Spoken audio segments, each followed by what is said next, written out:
Saat aku lahir, kakekku dengan paksa memasangkan penis anjing hitam padaku. Dan dia melarangku untuk melepaskannya sampai usia 18 tahun. Orang tua itu begitu mesum, karena aku adalah anak perempuan pertama dalam 3 generasi keluarga kami. Malam itu, langit menurunkan 10 petir ke arahku, menghancurkan patung naga emas kesayangan kakekku berkeping-keping. Pada saat yang sama, darah merah tua mengalir dari makam leluhur kami. Kakekku menyalahkan semua kejadian buruk ini kepadaku. Dia bilang aku terlahir dengan nasib sial dan akan membawa kematian bagi seluruh keluargaku. Dia mengabaikanku dan orang tuaku yang memohon, dan menempatkanku di dalam sumur. Dia bilang jika aku selamat selama 3 hari, aku boleh hidup. Normalnya, bayi akan mati kelaparan setelah 3 hari tanpa makan dan minum. Tapi tak disangka, saat kakekku menarikku keluar dari sumur, ku berbaring di keranjang dan tertawa terkikik padanya. Meskipun aku hidup, kakekku bilang hanya dia yang boleh membesarkanku, dan tidak ada yang boleh tahu kalau keluarga kami memiliki anak perempuan. Jika tidak, seluruh keluarga Zhou akan ditimpa bencana besar. Karena itu, kakekku memalsukan identitasku sebagai laki-laki. Sejak kecil, selain terlihat agak feminin, identitasku sebagai perempuan tetap tersembunyi dengan baik. Anak laki-laki di kelas menganggapku sebagai saudara. Gadis-gadis populer di sekolah menganggapku sebagai sahabat. Bahkan pamanku dan kerabatku tidak tahu aku perempuan. Meskipun begitu, kakekku memberiku satu peringatan penting. Sangat penting, yaitu, sebelum usia 20 tahun, aku sama sekali tidak boleh berhubungan seks dengan siapapun. Saat kecil, aku tidak mengerti maksudnya. Sampai SMP, teman-teman sekelasku yang menganggapku sebagai saudara, sering berbagi konten porno denganku. Saat itulah aku mulai ketakutan. Karena sejak aku bisa mengingat, setiap malam aku bermimpi dililit naga putih. Gerakan dan posisinya sama seperti yang ditunjukkan di konten porno yang dibagikan teman-temanku. Orang tuaku tidak ada di sisiku, dan aku takut menceritakannya pada kakekku. Ditambah lagi, naga dalam mimpiku tidak benar-benar melakukan apapun. Aku pun terbiasa dan tidak terlalu memikirkannya. Sampai malam ulang tahunku yang ke-18, naga itu muncul lagi dalam mimpiku. Tapi kali ini berbeda, dia terbang keluar dari sumur di belakang bukit. Lalu, di depanku, dia berubah menjadi seorang pria tinggi besar. Hanya saja, ada bekas luka hitam yang mencolok di dadanya. Dia mencekik leherku dengan kuat, dan mulai melilit tubuhku seperti biasanya. Dalam mimpi, aku tidak merasa ada yang salah. Aku pikir itu sama seperti biasanya, sampai aku merasakan sesuatu yang aneh dan berteriak, "Kak, aku laki-laki." Laki-laki pun akan kusetubuhi. Suaranya sangat dingin dan jahat. Matanya menatapku dengan ganas dan merah. "Kakekmu, Zhou Bucai, telah menyakitiku selama 50 tahun. Jika kau ingin keluargamu tetap hidup, suruh dia mengatur pernikahan kita besok." Keesokan harinya, ketika aku bangun, aku pikir itu hanya mimpi. Jadi aku tidak memikirkannya. Tetapi ketika aku bangun dari tempat tidur, sisik sebesar mangkuk jatuh dari tubuhku. Aku langsung ketakutan. Sisik itu berwarna sama persis dengan naga dalam mimpiku. Dan ketika aku berbalik melihat spray bercak merah darah di tempat tidur membuatku ketakutan setengah mati. Jangan bilang semalam aku benar-benar ditiduri naga. Aku tidak percaya ini nyata. Meskipun aku lahir di keluarga ahli Feng Shui, aku belum pernah melihat hal-hal supranatural. Tapi sedetik kemudian, aku langsung dibuat terkejut. Ponsel di samping tempat tidurku berdering. Itu ayahku yang menelepon dari ibu kota provinsi.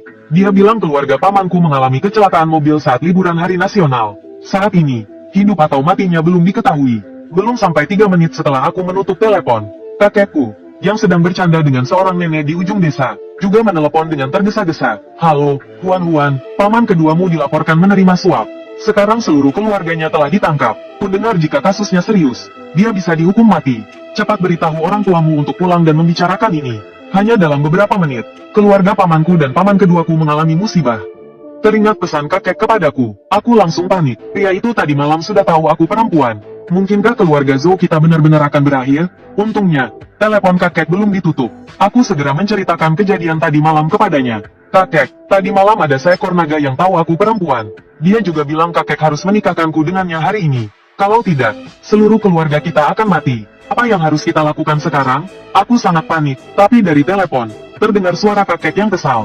"Naga apa? Apa kau terlalu banyak main game sampai otakmu rusak?" Meskipun kakek adalah seorang ahli Feng Shui, aku yakin dia juga belum pernah melihat naga sungguhan. Jadi aku hanya bisa menangis dan menjelaskan kepadanya, "Kakek, aku serius. Pagi ini, naga itu menjatuhkan sisiknya yang besar di samping tempat tidurku. Lebih besar dari mangkuk kita, dan naga itu terbang keluar dari sumur di belakang gunung." Mendengar kata sumur di belakang gunung, kakek tertegun. "Apa katamu, naga itu terbang keluar dari sumur penyegel naga?" Kemudian, aku mendengarnya mengumpat, "Sialan, pantas saja keluarga Zhou kita tiba-tiba sial begini. Pasti kadal berkaki 4 di belakang gunung itu yang mengacau. Jangan menangis. Kakek segera pulang. Kakek akan cari cara untuk menghadapinya. Aku duduk di halaman dan menunggu sekitar setengah jam. Sampai kakek pulang naik mobil. Tapi di dalam mobilnya, ada 10 kotak baygon. Keluarga kami tidak bertani. Untuk apa kakek membeli begitu banyak baygon? Kukira masalah ini sulit diatasi. Dan kakek ingin bunuh diri bersama seluruh keluarga. Aku ketakutan dan segera memegang tangannya. Kakek, jangan berpikir macam-macam. Kita cari jalan keluarnya bersama-sama. Lagi pula, sebanyak ini baygon tidak akan cukup untuk kita semua. Mendengar kata-kataku, kakek langsung memutarkan matanya padaku. Minum apanya? Ini jimat untuk melawan kadal itu. Selama bertahun-tahun menjadi ahli Feng Shui, jimat kakek biasanya berupa kilin emas atau harimau putih giok. Tapi sekarang, untuk mengatasi masalah Feng Shui di keluarga kita, dia malah membeli selusin kotak baygon. Melihat ekspresiku yang kebingungan, dengan menahan amarahnya, kakek menarik napas dan berkata, sudah 18 tahun berlalu, ada beberapa hal yang harus kakek ceritakan padamu. Melihat kakek yang tampak serius, aku tak berani bicara. 50 tahun lalu, kakek secara tak sengaja menemukan sesuatu yang sangat langka, yang hanya muncul sekali dalam 1000 tahun, yaitu nadi naga utama. Lalu, kakek memindahkan 18 peti mati leluhur kita dan menguburkannya di atas nadi naga itu. Meskipun nadi naga itu bagus, tidak semua orang cocok dimakamkan di sana. Jadi, kakek menancapkan paku besi besar sepanjang 10 meter, tepat di jantung nadi naga itu, dan tempat paku naga itu ditancapkan, sekarang menjadi sumur penakluk naga. Meskipun nadi naga itu sudah ditaklukkan dengan paku naga, masih ada satu kekurangannya, yaitu, energi yang nadi naga itu terlalu kuat, sehingga membuat keturunan kita banyak anak laki-laki, tapi tidak ada anak perempuan. Menguburkan leluhur di sana memang bisa menjamin banyak keturunan, kekayaan, dan kemakmuran. Tetapi juga benar-benar memusnahkan keturunan perempuan di keluarga kita. Sampai tahun kau lahir, ketika darah menyembur dari makam leluhur, kakek tahu bahwa mungkin akan ada pembalasan. Makanya kakek selalu membesarkanmu seperti anak laki-laki, untuk mengelabui nadi naga di bawah tanah itu. Tak disangka, kau tetap dikenali olehnya. Mendengar cerita kakek, aku langsung terkejut. Namun, sebelum aku sempat bereaksi, kakek membawaku ke sumur penakluk naga di belakang bukit. Aku melihat paku besi besar tergeletak miring. Di dasar sumur, air di dalam sumur tampak keruh. Entah karena berhubungan dengan naga itu tadi malam, aku merasa ada makhluk besar yang sedang menghirup dan mengembuskan napas di dasar sumur. Kakek sibuk menurunkan beberapa kotak insektisida dari mobil.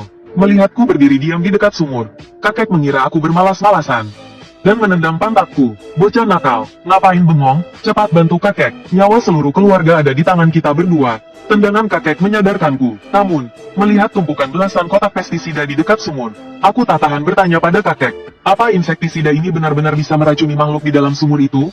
Melihat aku tak percaya, kakek langsung kesal. Tentu saja bisa, kau boleh tidak percaya orang lain. Tapi masa tidak percaya pada kakekmu? Setelah berkata begitu, kakek mengangkat sekotak insektisida yang sudah dibuka tutupnya dan menuangkannya ke dalam sumur. 50 tahun lalu, kakek sudah melukai jantung nadi naga ini. Hari ini kakek akan menuangkan semua insektisida ini ke dalamnya. Makhluk ini kalau tidak mati, pasti akan terkelupas kulitnya. Sambil berkata begitu, kakek menoleh padaku dan tersenyum licik. Nak, kau dibesarkan oleh kakek sendiri. Kakek jamin padamu, bahkan jika seluruh keluarga kita harus mati, kakek tidak akan pernah membiarkanmu menikah dengan makhluk itu. Melihat insektisida larut dalam air sumur yang keruh, aku merasa bersalah. Nadi naga ini telah melindungi dan memberi kemakmuran pada keluarga kita selama puluhan tahun.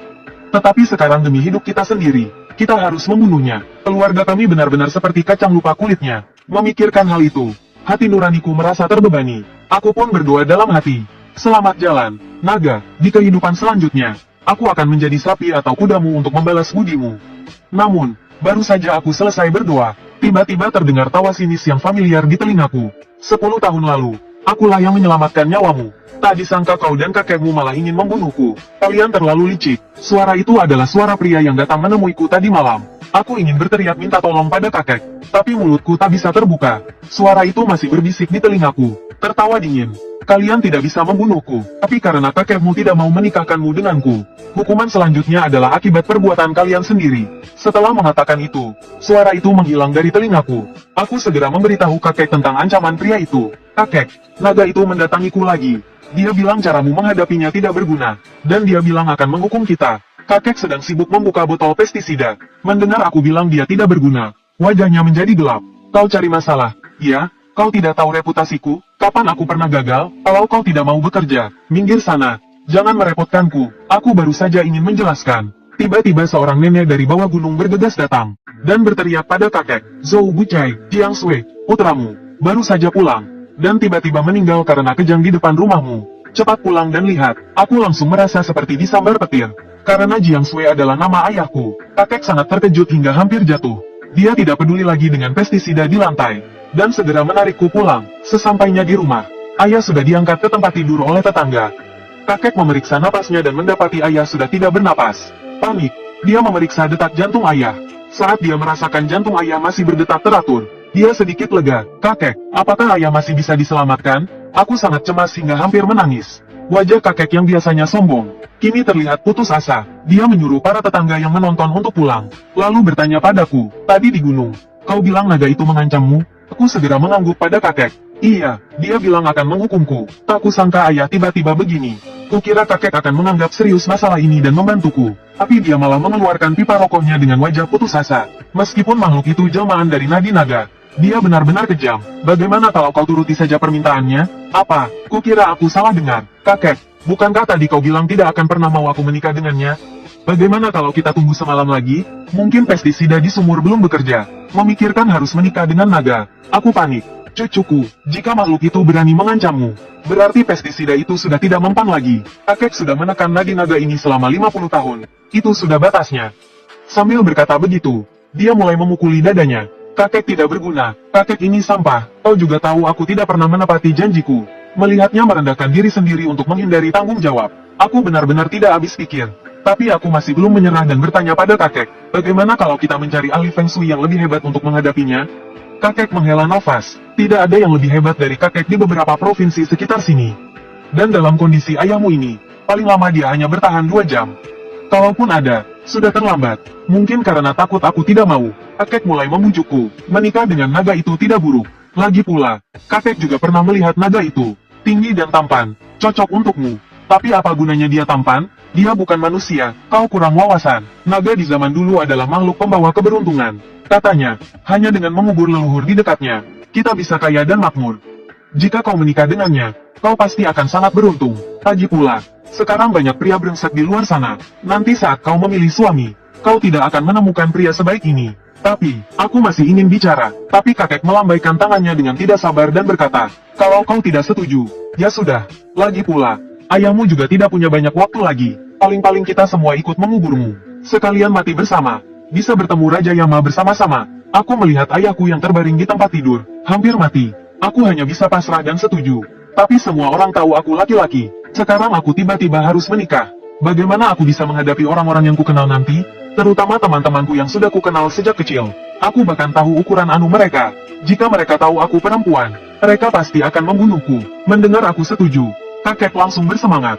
"Itu mudah, makhluk itu hanya bilang ingin menikah denganmu. Kita jadikan dia menantu keluarga Zhou. Kau yang menikahinya, kan? Serahkan saja padaku. Kakek pasti akan mengurusnya dengan baik. Menyelamatkanku. Dia tidak bisa, tapi menipuku. Dia sangat ahli." Kakek memakaikanku jas merah pernikahan ayahku dulu. Dia juga membeli lilin naga dan phoenix di toko. Bahkan, dia mengundang grup musik pernikahan dari desa sebelah. Setelah semuanya siap, saat matahari terbenam, dengan iringan suara terompet dan drum, aku melihat sekelompok orang berpakaian merah, membawa tandu pengantin merah besar perlahan turun dari belakang bukit. Saat tandu itu muncul, babi, anjing, sapi, dan domba peliharaan keluarga kami seperti kerasukan. Semuanya berlutut ke arah tandu itu, dan bahkan tidak berani bernapas. Apakah ini kekuatan naga penjaga? Meskipun aku sudah siap secara mental, melihat tandu besar itu berhenti di depan rumahku, aku masih merasa seperti mimpi. Aku tidak pernah mengira naga penjaga yang melindungi ribuan keluarga, benar-benar bersedia menikah denganku. "Bengong saja, cepat sambut pengantinmu." Kakek mendorongku ke arah tandu. Aku mengusap pantatku dan membuka tirai tandu. Terlihat pria tadi malam mengenakan gaun pengantin merah, dengan kerudung merah menutupi kepalanya. Dari sini, dia benar-benar terlihat seperti wanita jangkung. Wah, cucu keluarga Zhou yang pendek ini, bisa menikahi pengantin wanita yang begitu tinggi ya? Orang pendek mengemudikan mobil besar, sungguh beruntung. Melompat-lompat pun tingginya belum sampai kepala pengantin wanita. Tawa ejekan terdengar dari kerumunan orang yang menonton. Dengan sangat enggan, aku menarik pria itu keluar dari tandu pengantin. Di bawah arahan kakek, aku melakukan upacara pernikahan dengan pria itu. Saat kembali ke kamar pengantin, aku sudah memikirkannya. Aku akan membuat perjanjian dengan pria ini. Aku akan menyetujui permintaannya, dan dia tidak boleh menyakiti keluargaku. Tapi saat aku kembali ke kamar dan hendak menyalakan lampu, tiba-tiba aku mencium bau busuk yang menyengat di dalam kamar. Pria itu segera menutup mulutku dengan tangannya. Ada sesuatu yang mengawasi kita. Setelah mengatakan itu, dia memberi isyarat padaku untuk melihat keluar jendela. Dengan bantuan cahaya bulan, aku melihat di luar jendela kaca kamar. Seekor musang kuning besar sepanjang lengan berdiri tegak seperti manusia. Ia menempel erat di kaca. Matanya menatap tajam ke dalam kamar dengan tatapan penuh kebencian. Tapi aku tidak pernah menyinggung musang. Mengapa mereka datang saat aku menikah? Aku merinding ditatap oleh musang itu. Aku bertanya dengan suara pelan pada pria itu. Kenapa dia melihat kita? Pria itu tersenyum dingin. Masih perlu ditanyakan? Tentu saja untuk melihat malam pertama kita. Musang kuning menonton malam pertama. Siluman punya hobi seperti ini. Dan melihat tatapan musang itu, aku merasa ada niat buruk. Tapi pria itu tidak keberatan. Malah di bawah tatapan beracun musang kuning itu, dia langsung menggendongku dan melemparkanku ke tempat tidur. Saat malam pertama kami, ketika aku menoleh ke jendela, musang kuning itu sudah menghilang. Musang kuning itu pergi. Tetapi pria ini belum selesai. Kemarin malam dalam mimpi, aku tahu pria ini luar biasa. Namun, sekarang melihatnya langsung, dia bahkan lebih hebat. Bukankah nadi naga ini sudah dilemahkan kakekku? Selama 50 tahun dan tubuhnya lemah, bagaimana bisa tadi malam tiba-tiba pulih? Aku bertahan hingga fajar menyingsing. Lalu segera mendorong pria itu sambil berkata, aku harus pergi melihat bagaimana keadaan ayahku. Sambil berkata demikian, aku bergegas ke tepi tempat tidur. Pria itu segera meraih tanganku dan menarikku kembali. Saat itu, punggungku menempel erat ke dadanya. Setelah pertempuran semalam, sisik naga di tubuhnya lenyap. Seperti iblis yang setelah menyerap darah, makin mirip manusia. Jangan khawatir, aku orang yang bisa dipercaya. Karena kau sudah menikah denganku, keluargamu tentu akan baik-baik saja. Lalu kenapa kau harus menikah denganku? Aku benar-benar bingung. Kenapa nadi naga ini harus bersatu denganku? Pria itu mengangkat matanya yang seperti hantu dan menatapku. Tanpa ragu, dia berkata padaku, pertama, agar keluarga Zhou tidak tenang. Aku ingin keluarga Zhou tahu setiap saat, bahwa nyawa seluruh keluargamu ada di tanganku. Sialan, pria ini pasti berzodiak Scorpio. Sangat pendendam. Lalu alasan kedua karena aku adalah nadi naga. Hanya dengan menikahimu, aku bisa tetap di dunia manusia, untuk menyelesaikan misiku. Lalu kenapa kau harus datang ke dunia manusia? Namun dia tidak langsung menjawab pertanyaanku. Dia hanya berpikir sejenak lalu berkata padaku, bilang ke kakekmu, suruh dia mewariskan semua ilmu Feng Shui rahasia keluarga Zhou ke kamu. Selanjutnya, kamu yang gantiin dia jadi peramal dan ahli Feng Shui. Menikah dengan pria ini saja sudah batasanku. Sekarang dia mau merebut pekerjaan kakekku. Aku langsung naik pitam. Mana mungkin, ilmu Feng Shui keluargaku hanya diwariskan ke pria, bukan wanita. Kakek nggak akan setuju. Jangan mimpi, tapi sepertinya pria itu bisa mengendalikan kakekku sepenuhnya. Kalau begitu, bilang saja ke kakekmu. Kalau aku yang nyuruh kamu minta, aku hampir saja membantah. Memangnya aku siapa kakekku? Kau sampai harus nurutin dia? Tapi sedetik kemudian aku sadar, kakekku sekarang bukan tandingan makhluk ini. Sekarang, tak ada seorang pun di keluargaku yang berani menentangnya. Baiklah, aku setuju, tapi kamu juga harus setujui satu hal. Apa? Pria itu dengan nada ringan mengangkat tangannya dan mengelus kepalaku. Persis seperti mengelus anjing. Aku menyingkirkan tangannya dari rambutku. Kita hanya suami istri kontrak. Aku nggak ada perasaan sama kamu. Dan sekarang kita hidup di masyarakat yang beradab dan berdasarkan hukum. Lain kali, kalau mau menyentuhku, minta izin dulu. Dan di depan umum. Statusmu adalah istriku. Jangan sampai orang lain tahu kalau aku ini perempuan. Kalaupun ada yang tahu aku perempuan, kamu harus bilang kita gay. Aku menyatakan semua permintaanku. Saat aku bicara, pria itu menatapku dengan serius.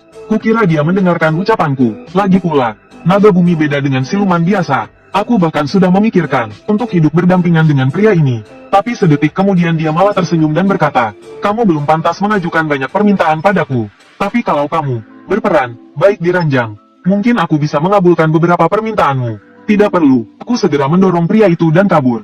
Tadinya aku mau melihat ayahku. Tapi saat aku buka pintu, kulihat kakek sedang mengendarai traktornya masuk ke halaman. Kakek, bagaimana keadaan ayah? Aku segera bertanya, ayahmu sudah baikan, tapi ibumu masih khawatir. Jadi menyuruh supir mengantarnya ke rumah sakit di kota untuk diperiksa.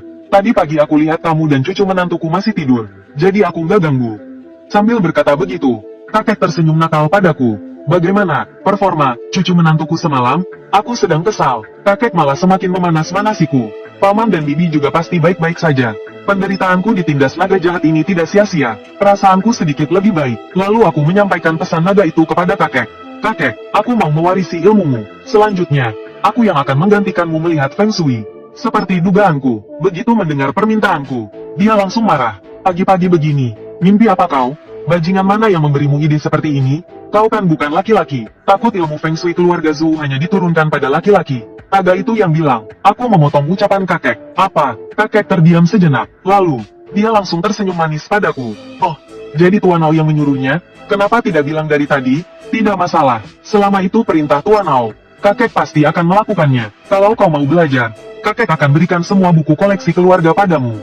Kemarin dia masih membenci naga itu. Tapi hari ini dia malah jadi penjilatnya. Kakek, meskipun kau takut naga itu akan mencelakai keluarga kita, tidak perlu sampai menjilatnya seperti ini, kan? Aku menatapnya dengan jijik. Kau tidak mengerti. Sambil berkata begitu, kakek dengan bangga mengeluarkan ponselnya dan menunjukkan saldonya padaku. Semalam kau baru saja menikah dengan cucumu. Hari ini kakek langsung dapat orderan besar. Ini semua berkat cucu menantuku. Aku menghitung angka 0 di saldo itu. Astaga, 1 juta, ini baru uang mukanya. Kakek menambahkan dengan gembira. Aku terkejut. Apa kliennya gila? Biasanya, jasa Feng Shui hanya beberapa ribu sampai puluhan ribu.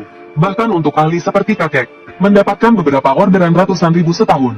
Sudah sangat beruntung. Dan ini 1 juta hanya uang muka. Totalnya pasti berjuta-juta. Klien bodoh mana yang kepalanya terjepit pintu memberi uang pada kakek penipu ini? Kakek sudah bilang, Tuan Ao adalah naga pelindung kekayaan dan keberuntungan. Dia ingin kau belajar Feng Shui agar kau kaya. Jangan sia-siakan niat baik Tuan Ao. Dasar otak udang. Mendengar itu, aku langsung tertawa. Kakek, kau mengurung naga itu di bawah gunung selama 50 tahun. Dia tidak membalas dendam saja sudah untung. Malah mau membuatmu kaya. Kurasa kakek sudah tua dan perlu minum suplemen otak. Lebih baik pikirkan lagi. Jangan-jangan ini jebakan. Aku mengingatkannya dengan baik. Tapi kakek malah mengira aku menyindirnya. Dia marah dan mengambil rotan untuk memukulku. Dasar bocah nakal, 3 hari tidak dipukul. Naik ke genteng. Tiba-tiba terdengar suara klakson mobil dari jalan desa. Tuh kan, bocah nakal. Kliennya datang. Tuan Ao sudah menikah denganmu. Pasti dia tidak akan menipu kakek. Setelah itu, dia dengan senang hati meletakkan rotannya. Saking gembiranya sampai kumisnya bergetar. Beberapa mobil mewah perlahan menuju rumahku. 7 atau 8 Bentley dan Rolls Royce berhenti di depan rumah. Meskipun paman-pamanku cukup sukses, tapi tidak sampai seperti ini. Belasan pengawal berjas hitam keluar dari mobil, dan berlutut di depan kakek. Kami memohon Tuan Zhou untuk turun gunung.